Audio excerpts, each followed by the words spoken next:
On a weekend where the sun sat high and my adrenaline ran free, it seemed appropriate in the infancy of middle age to throw my leg over my first ever Ducati and see what Hampshire's bountiful roads had to offer. Quote, The bike in question was a 2013 Panigale, which, with its XA35000 insurance excess, had the temperature up before the very obliging salesman even turned the key, and fired up what can only be described as the best assault on my senses since those first teenage fumblings of XA0 3 decades previous.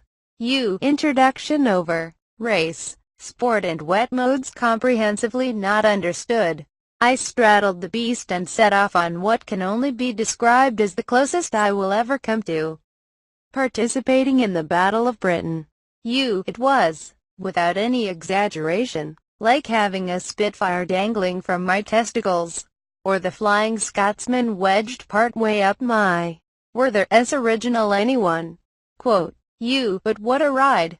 The handling was exquisite, better than my 2010 Daytona, which didn't seem at any point possible. And to be honest, I am still not sure it has any right to be so good. Quote, I stalled it at the crossroads, which, for the onlookers, must have been like witnessing a tornado dying. Except no one laughs when a tornado dies and the earth settles.